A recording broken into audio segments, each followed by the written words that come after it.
नमस्कार, मैं हूं Amod Srivastava. Amazing thought, amazing message, amazing information की दिशा में आज एक कदम और आगे। आज के इस चिंतन का विषय है भीष्म उवाच भाग 2। आपको ये मेरा वीडियो अच्छा लगे तो लाइक करें, शेयर करें और सब्सक्राइब अवश्य करें। साथ ही बेल आइकन दबाना बिल्कुल ना भूलें। आज के इस चिंतन का विषय है भीष्म उवाच भाग 2। भगवान श्री कृष्ण कहते हैं कि इतिहास से शिक्षा ली जाती है पितामह, पर निर्णय वर्तमान की परिस्थितियों के आधार पर ही लेना पड़ता है और हर युग अपने तर्कों और अपनी आवश्यकताओं के आधार पर अपना नायक चुनता है। राम त्रेता युग के नायक थे, मेरे भाग में द्वापर आया था। हम दोनों का निर्णय एक सा नहीं हो सकता पितामह। भीष्म कहते हैं, नहीं समझ पाया कृष्ण, तनिक और समझाओ तो। कृष्ण कहते हैं, राम और कृष्ण की परिस्थितियों में बहुत अंतर है पितामह। राम के युग में खलनायक भी रावण जैसा शिव भक्त होता था।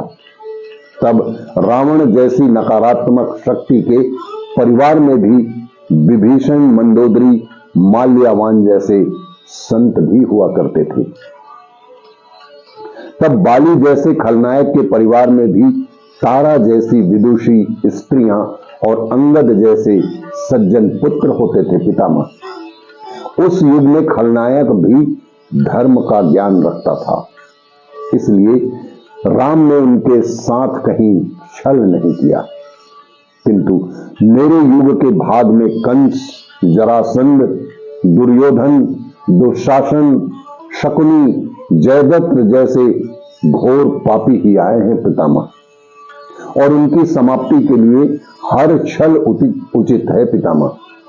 पाप का अंत आवश्यक है, वह चाहे जिस भी विधि से हो, ठीक ही है।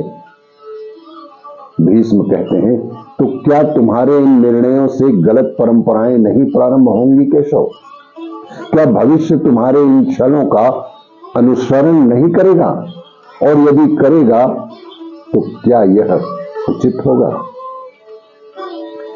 भगवान श्री कृष्ण कहते हैं, भविष्य तो इससे भी अधिक नकारात्मक आ रहा है पितामह। कलयुग में तो इतने से भी काम नहीं चलेगा। वहां मनुष्य को कृष्ण से भी अधिक कठोर होना होगा, नहीं तो धर्म ही समाप्त हो जाएगा। जब क्रूर और अनैतिक शक्तियां सत्य एवं धर्म का समूल नाश करने के लिए आक्रमण कर रही हों, तो नैतिकता अर्थहीन हो जाती है। तब महत्वपूर्ण होती है धर्म की विजय। केवल धर्म की विजय ही महत्वपूर्ण होती है पितामह। और भविष्य को यह सीखना ही होगा, क्या धर्म का भी नाश हो सकता है केशव? भीष्म ने एक बार फिर भगवान श्री कृष्ण से पूछा कि क्या धर्म का भी नाश हो सकता है केशव? और यदि धर्म का नाश होना ही है, तो क्या मनुष्य इसे रोक सकता है? सब कुछ ईश्वर के भरोसे छोड़कर बैठना मूर्खता होती है पितामह। ईश्वर स्वयं कुछ नहीं करता, केवल मार्गदर्शन करता है। सब मनुष्य को ही स्वयं करना पड़ता है। आप मुझे भी ईश्वर कहते हैं ना, तो बताइए ना पितामह, मैंने स्वयं इस युद्ध में कुछ किया क्या? सब पांडवों को ही करना पड़ा ना। यही प्रकृति का संविधान है। युद्ध के प्रथम दिन यही तो कहा था मैंने। प्रथम दिन अर्जुन से मैंने यही कहा था कि यही परम सत्य है। भीष्म अब संतुष्ट लग रहे थे। उनकी आंखें धीरे धीरे बंद होने लगी थी। उन्होंने कहा, चलो कृष्ण, यह इस धरा पर अंतिम रात्रि है। कल संभवतः चले जाना होगा। अपने इस अभागे भक्त पर कृपा करना कृष्ण, अपने इस अभागे भक्त पर कृपा करना। कृष्ण ने मन ही मन कहा और भीष्म को प्रणाम कर लौट चले, पर युद्ध भूमि के उस डरावने अंधकार में भी भविष्य को जीवन का सबसे बड़ा सूत्र मिल चुका था।